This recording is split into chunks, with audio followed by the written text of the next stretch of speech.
Welcome to another episode of Media Talks TV with Tony J. If you're new here, hit the subscribe button, click the like, and share this video because we got more coming up. We're gonna start off commemorating the 30th anniversary of Gullah Island. If you don't know, October 25th, 1994 was the first episode on Nick Jr. And if you were a child of the 90s, like I was, the two shows that really stuck out during that time period, I would say between 1994 and 1998, was Gullah Island and Allegra's Window.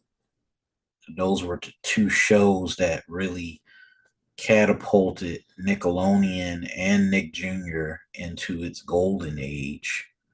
And the reason why Gullah Island is such an important show, you know,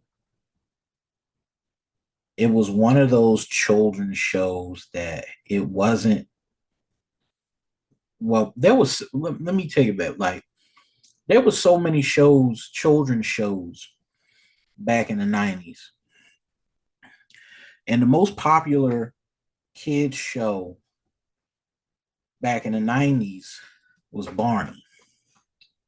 And of course, like many other children in preschool, Barney was kind of like a shadowy figure.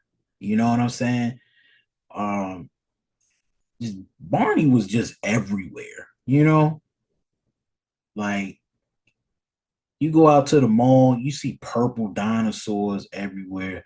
Like that was what the ambiance of the 90s was for 90s kids, for kids that were children growing up in the 90s. Barney was the most popular children's show. I mean, that dinosaur would not go anywhere. A lot of kids have a love-hate relationship with Barney, but you know, when it comes to children's shows, because it was a steep competition back then.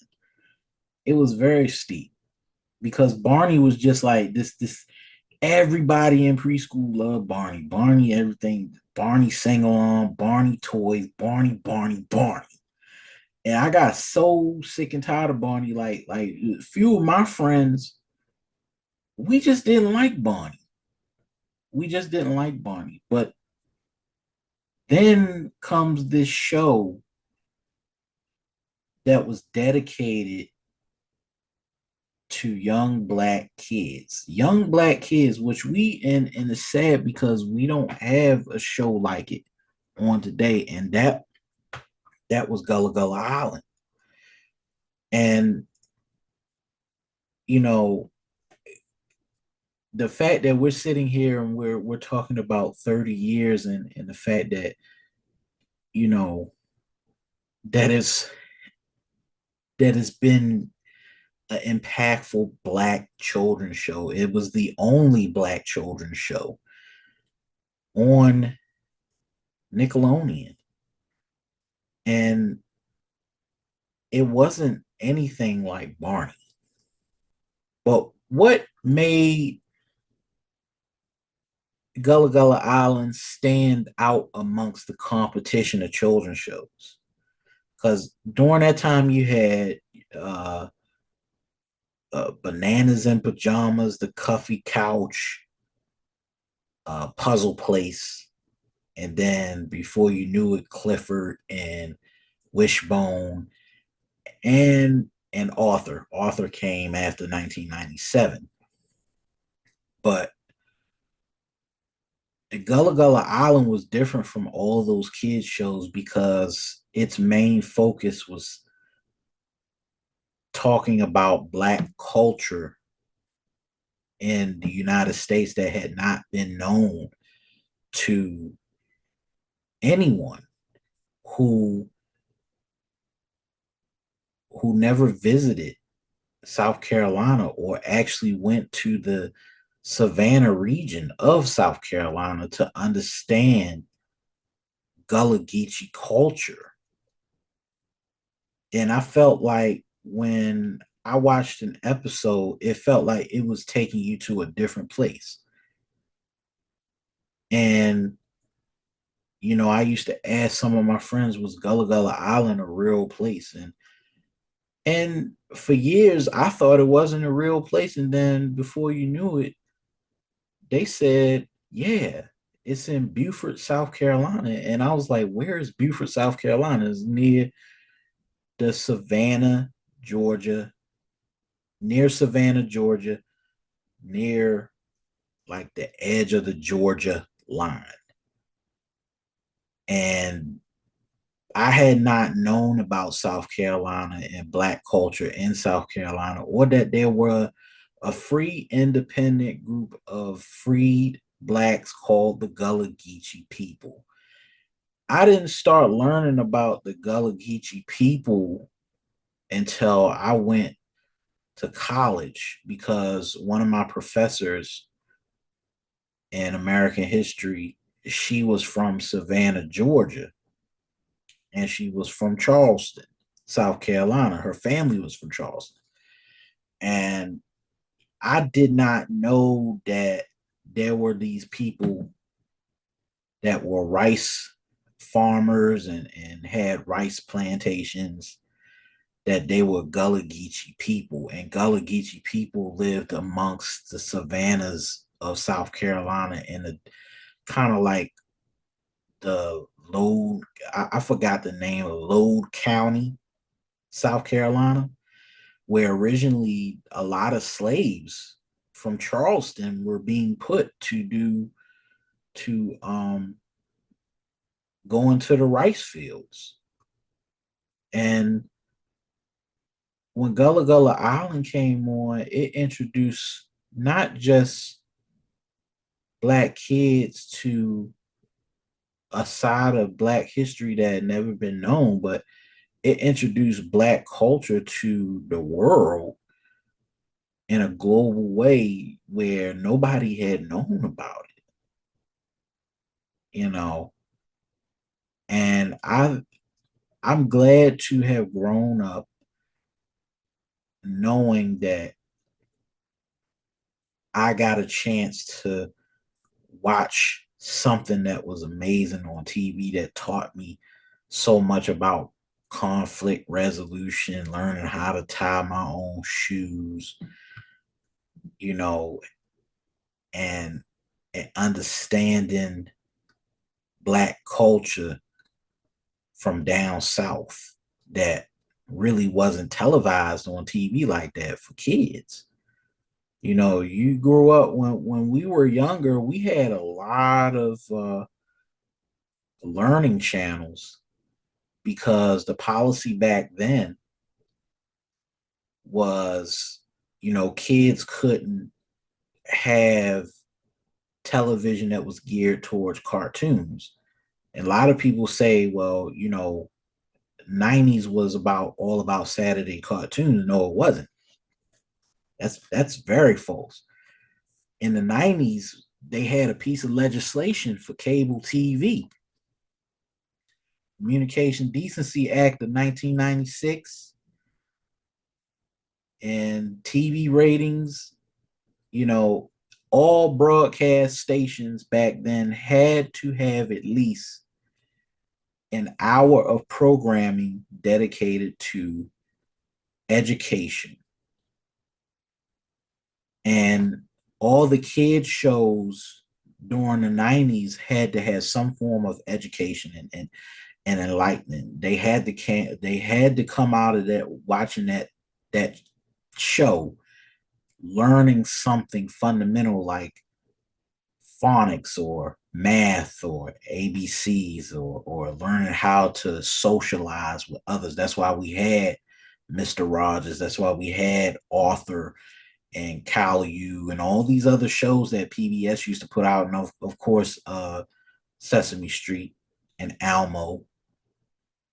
And, but Gullah Gullah Island was one of those shows where it was the only show that showed African American culture, that taught young black kids like me about the history of this country and about my history and what I've contributed to society as a black person.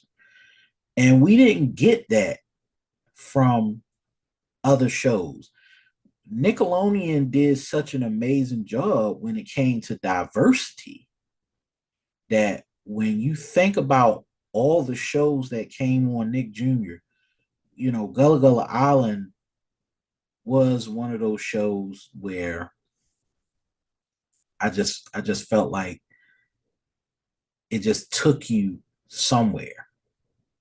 Every episode, you learned about Ron and Natalie's life and Simeon growing up as a young black boy, and you saw that joy, swinging out on the tire under the tree, and Benya just teaching kids about ways to do things, how to not fight with your friends, and Benya teaching you how to tie your shoes. And I mean, it was just so amazing, and it wasn't even about color. It was about, it was about black folks loving on each other, you know, seeing a black father sing songs to their kids, seeing, James and and and Ron as a father teaching his son the world, teaching them about the Gullah people and Gullah culture, and learning about family and how family is. It was a beautiful thing. Like, they go to church, they teach you about the black church, and then when they left church, they would go to the beach and go on picnics and sing the Gullah Geechee songs, and you were taught Gullah Geechee traditions, and they had parades, and they had like the old firehouse, and and you know learning about nature, the beach, the inlets, where they go off the coast to South Carolina and learn about the inlet of the lighthouses. They go to the lighthouses at night. It was such a beautiful thing, because I was like, man, and I'm growing up in Baltimore City, and we don't have no beaches in Baltimore. But down south, it was like, down in South Carolina, it was like you're living a life where, it was like it it it was it was just a beautiful thing. You saw a black family, you saw black love, but it also taught you about other cultures as well. There was this little red-headed girl on there I used to like. I forgot her name, but she was so cute. And Shayna, I had like when I was little, I had the biggest crush on Shayna and Vanessa, because they were so beautiful. And Marisol, man, I love Marisol. Like, Marisol was like one of my favorite persons, because she would teach the kids how to jump rope. They would be outside playing. They had like this wooden porch and wooden swing, and it, you know, it was just like, it was a simple life. You didn't see struggle. You didn't see black struggle on Gullah Gullah Island.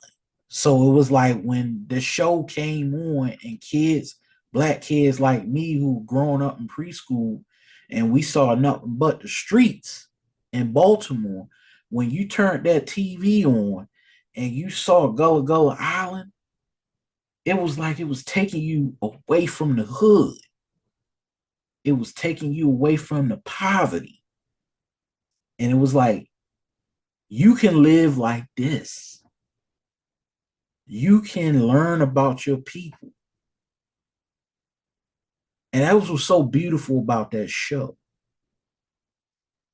You know, Ron would take James to the firehouse and the barber shop. They sang at the barber shop and the churches, and they went to the one of the episodes. They went to the Charleston market. They showed what the Charleston market looked like, where former slaves were actually being imported and auctioned off. I mean, it was just out of this world. Like you learned 30 minutes of Black history. And I feel like Gullah Gullah Island could have been on the air a lot longer than other shows, of course. I think Binya Binya should have had his own kind of like animated series for Black kids. I think what would have been good too is like a Binya Binya toy. Like I wish we had, gone to KB Toys or something like that and saw Binya Binya Pollywog toys on the shelves and stuff like that. That would have been good. I felt like it was a missed opportunity to popularize a Black children's show.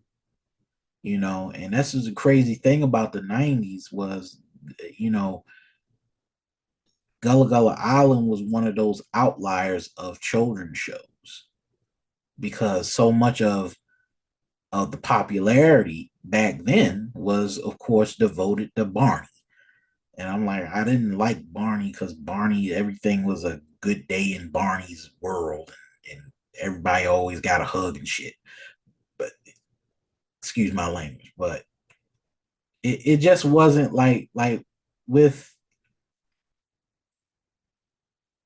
with Gullah Gullah Island, it was just like, look, you might be having a bad day, but we'll work it out. They taught you, they didn't spoon feed you. Ron and Natalie didn't spoon feed kids stuff about there's always going to be a brighter day, but they taught you how to get through it. Well, you lost a basketball game or you lost a baseball game, but you could always get back up and do it again. You know, you lost your first tooth. You learned how to tie your own shoe. Shayna learned how to tie her own shoe. Just like it was beautiful back then because you saw you just saw like the innocence of being a Black child. It was fun in the 90s. Kids don't go outside no more. Nobody scrapes their knee anymore. You know, and then the worst thing about it today, you don't see strong Black fathers on television no more. Like Ron represented that when he was we got to see a real Black family. We got to see a real Black family. We got to see Ron and Natalie raise their son on television. Simeon grew up to become a well-productive young man. And it's like Ron and Natalie are still around in South Carolina, but what was so great is that, out of all of that, we got to see the beauty of a Black family held together by the Geechee culture And they showed that to the world. They taught us the songs.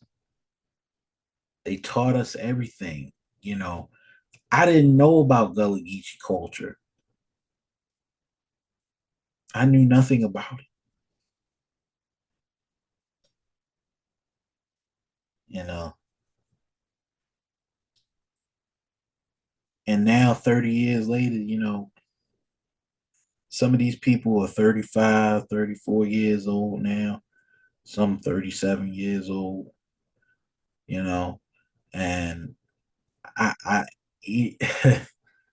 now they got kids now and they're showing their kids